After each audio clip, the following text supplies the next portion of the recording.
BA second semester যিসকল ছাত্ৰ ছাত্ৰী পলিটিকেল সায়েন্স মেজৰ বা মাইনৰ লৈ পঢ়ি আছা তো তেওঁলোকৰ কাৰণে এই ভিডিঅ'টো অত্যন্ত গুৰুত্বপূৰ্ণ হয়। তো যোৱা বৰ্ষৰ যেটো পলিটিকেল সায়েন্সৰ কোৱেশ্চন পেপাৰ আছিল সেই কোৱেশ্চন পেপাৰটো আজি তোমালোকক সলিউশন কৰি দেখুৱাম আৰু যোৱা বৰ্ষৰ যেটো কোৱেশ্চন পেপাৰ সেই কোৱেশ্চনৰ পৰা এই বৰ্ষৰ কাৰণে তোমালোকৰ কাৰণে 2026 ৰ কাৰণে কোনখিনি ইম্পৰ্টেন্ট আছে সেইখিনি তোমালোক কোৱেশ্চনটো জনাই দিম। তো তোমালোকে ভিডিঅ'টো স্কিপ নকৰি তোমালোকে ভিডিঅ'টো একলৈ চাই থকা 2025 পলিটিকেল সায়েন্স তো এইটো আছিল পেপাৰ কোড যোৱা বৰ্ষৰ এইটো পেপাৰ কোড আৰু ইণ্ডিয়ান গভৰ্নমেন্ট এণ্ড পলিটিক্স তো পলিটিকেল সায়েন্স সাবজেক্টৰ নামটো কি second semester Indian government and politics তো আৰু এই সাবজেক্টৰ ফুল মাৰ্ক 60 মাৰ্কৰ এক্সাম দিব লাগে আৰু টাইমটো কিমান থাকে 2.5 ঘণ্টা থাকে তো 60 মাৰ্কৰ এক্সাম দিব লাগিব 2.5 ঘণ্টা থাকিব আৰু এই সাবজেক্টটো পলিটিকেল সায়েন্স সাবজেক্টটো মেজৰ লোৱা ছাত্ৰ ছাত্ৰীসকলৰ আৰু মাইনৰ লোৱা যিসকল ছাত্ৰ ছাত্ৰী আছে তেওঁলোকে যেহেতু এটাই সিলেবাস তো যোৱা বৰ্ষৰ যেহেতু এটা পেপাৰে এক্সাম দিব লাগিছে তো ইয়াৰ পৰা কোনটো ইম্পৰ্টেন্ট হয় সেইখিনি চোৱা। তো কোৱেশ্চন নম্বৰ 1 ত কেনেদৰে থাকে প্ৰশ্ন যে কোৱেশ্চন নম্বৰ 1 ত থাকিব answer the following question 1 and 2 8 equal 8 তো কোৱেশ্চন প্যাটাৰ্নটো যেটো তোমালোক একেই থাকিব 1 মাৰ্কছৰ প্ৰশ্ন তোমালোকৰ 8খনি থাকিব আৰু যে যোৱা বৰ্ষত কোনটো প্ৰশ্ন আহিছিল যে এক নম্বৰে যে প্ৰথম প্ৰশ্নটো আহিছিল যে ভাৰতীয় সংবিধান সভাৰ খচৰা কমিটিৰ অধ্যক্ষ কোন আছিল। তো ইংলিশ এণ্ড এছামিজ মিডিয়ামত দিয়া থাকিব কোৱেশ্চনটো তো যেহেতু দুটা মিডিয়ামেৰে তোমালোকৰ এনসাৰটো এই ভিডিঅ'ৰ যোগেদি তোমালোকক দিয়া হ'ব তো তোমালোকৰ চাই থকা খালি তো এইটো এনসাৰটো কি হ'ব ভাৰতীয় সংবিধান খচৰা কমিটিৰ সভাপতি কোন আছিল অধ্যক্ষ কোন আছিল ডক্টৰ বি.আৰ. আম্বেদকাৰ। তো মই যেহেতু এছামিজ মিডিয়ামৰ খিনি মই আজি বুজাই দিম আৰু ইংলিশ মিডিয়ামৰ ছাত্ৰ ছাত্ৰী তোমালোকে ইয়াৰ পৰা চাই ল'বা কাৰণ দুটা মিডিয়ামক ক'বলৈ গ'লে যেহেতু ভিডিঅ'টো পিছত দীঘলীয়া হ'ব তাৰ কাৰণে এছামিজ মিডিয়ামৰটো মই বুজাই দি আছো আৰু ইংলিশ মিডিয়ামৰ ছাত্ৰ ছাত্ৰী তোমালোকে ইয়াৰ পৰা চাই বহিত লিখি ল'বা। তাৰপিছত বি নম্বৰটো কি আহিছিল যে ভাৰতীয় সংবিধানৰ এক কেন্দ্ৰিক বৈশিষ্ট্য এটা লিখা আৰু ইয়াৰ এনসাৰটো যদি চাও ইয়াৰ এনসাৰটো কি হ'ব তো এনসাৰটো তোমালোকে চাই লোৱা বি নম্বৰৰ এনসাৰ হয় ন তো বি নম্বৰটো এইটো আছিল যে শক্তিশালী কেন্দ্ৰীয় চৰকাৰ তো ইংলিছত দিয়া আছে strong central government a single citizenship এইটো আছে বি নম্বৰৰ এনসাৰ। তাৰ পিছত আহা সি নম্বৰ প্ৰশ্নটো কি দিয়া হৈছে তো সি নম্বৰটো আহি কৈছে যে প্ৰশ্ন যে ভাৰতবৰ্ষ এখন যুক্তৰাষ্ট্ৰ দেশ হয়নে হয় বা নহয় লিখা তো এৰ আনসাৰটো কি হ'ব ভাৰতবৰ্ষ এখন যুক্তৰাষ্ট্ৰ দেশ হয়। তাৰপিছত ডি নম্বৰটো আহিছে কোনটো সূচীৰ জৰিয়তে ভাৰতীয় সংবিধানে কেন্দ্ৰ আৰু ৰাজ্যসমূহৰ মাজত ক্ষমতাৰ বিভাজন কৰিছে তো অপশন 4টা দিয়া আছে 4টা অপশন তোমালোকে চাই ল'বা ইয়াৰ অপশন 3 নম্বৰটো শুদ্ধ যে 7 শিডিউল সপ্তম সূচীৰ জৰিয়তে ভাৰতীয় সংবিধানে কেন্দ্ৰ আৰু ৰাজ্যৰ মাজত ক্ষমতা বিভাজন কৰিছে। ই নম্বৰটো প্ৰশ্ন দিয়া আছে যে ভাৰতীয় সংবিধানৰ কোনটো অংশত মৌলিক অধিকাৰসমূহ সন্নিৱিষ্ট কৰা হৈছে তো ইয়াৰ আনসাৰটো চাই লোৱা তো ইয়াৰ আনসাৰটো কি হ'ব ই নম্বৰটো পাৰ্ট 3 যে তৃতীয় অংশ। তাৰ পিছত আহা এফ নম্বৰ প্ৰশ্ন এফ নম্বৰটো কি আহিছিল ভাৰতৰ নাগৰিকত্ব হেৰুৱা এটা পদ্ধতি উল্লেখ কৰা আৰু জি নম্বৰ আছে ভাৰতীয় সংসদীয় ব্যৱস্থা ৰাষ্ট্ৰীয় মুৰব্বী কোন তো এইটো মুৰব্বী যেহেতু ভাৰতৰ ৰাষ্ট্ৰপতি হ'ব যে ভাৰতৰ সংসদীয় ব্যৱস্থা ৰাষ্ট্ৰীয় মুৰব্বী কোন ভাৰতৰ ৰাষ্ট্ৰপতি পঞ্চায়তী ৰাজ ব্যৱস্থাৰ এটা প্ৰধান উদ্দেশ্য লিখা। এফ আৰু জি নম্বৰৰ এনসাৰটো চোৱা তো এফ আৰু জি নম্বৰটো কি হ'ব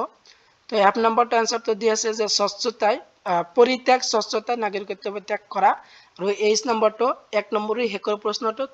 তৃণমূল পৰ্যায়ত গণতান্ত্ৰিক বিকেন্দ্ৰীকৰণ কৰা তো এইখিনি আছিল 1 মাৰ্কছৰ কোৱেশ্চন আৰু এনসাৰ। তো 1 মাৰ্কছৰ কোৱেশ্চন বিলাক গোটেইবিলাক চাই ল'বা যোৱা বৰ্ষত যিবিলাক আহিছে গোটেইবিলাক কিন্তু তোমালোকৰ কাৰণে 2026 ৰ কাৰণে most ইম্পৰ্টেন্ট আছে। এতিয়া আহা 2 নম্বৰ কেনেদৰে প্ৰশ্ন থাকে তো 2 নম্বৰত যোৱা বৰ্ষত আহিছিল যে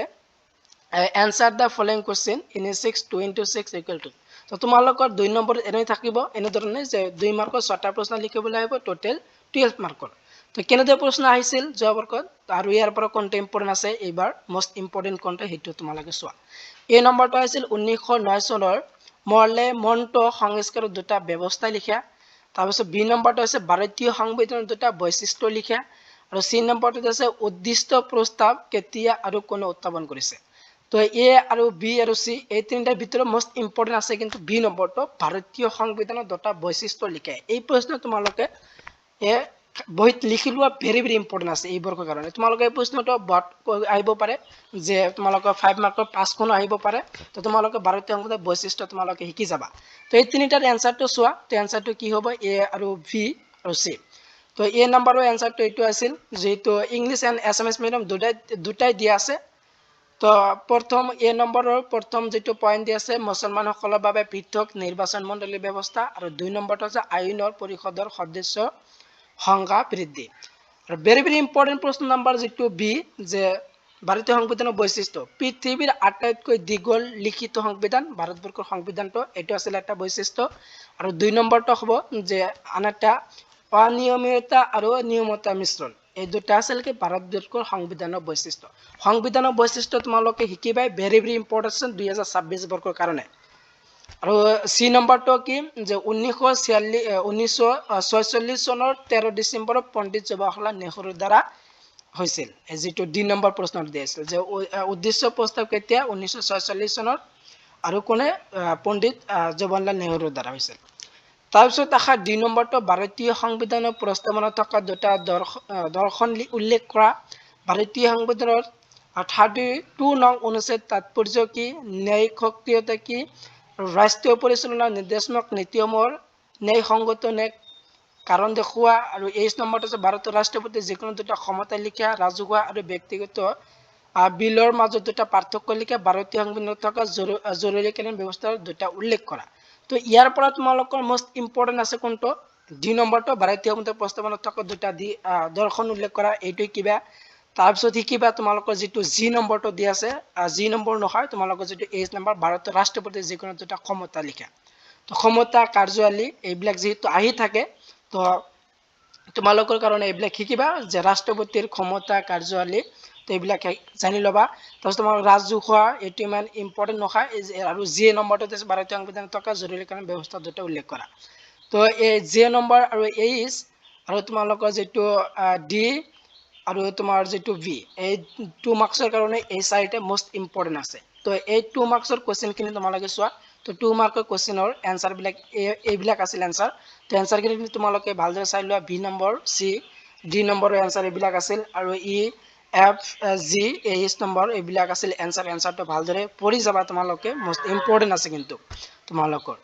তো এইবিলাক আছিল 2 মাৰ্কৰ তো 2 মাৰ্কৰ কাৰণে তোমালোকে চাৰিটা ইম্পৰ্টেন্ট কোশ্চেন আনসাৰ বাছি দিছো এই চাৰিটা তোমালোকে ভালদৰে কিবা আৰু তোমালোকৰ যিবিলাক আছে সেইবিলাক এডিশন হিচাপে কৰি যাবা এতিয়া আছে 3 নম্বৰ কেইটা প্ৰশ্ন থাকে তো 3 নম্বৰ তোমালোকৰ 5 মাৰ্কছ থাকিব চাৰিটা প্ৰশ্ন লিখিব লাগিব টোটাল 20 মাৰ্কছৰ তো যোৱাবাৰ কেইটা আহিছিল যেটো এ নম্বৰটো ভাৰত চৰকাৰ আইন 1935 ৰ ওপৰত এটি টকা লিখা বি নম্বৰটো আছে ভাৰতীয়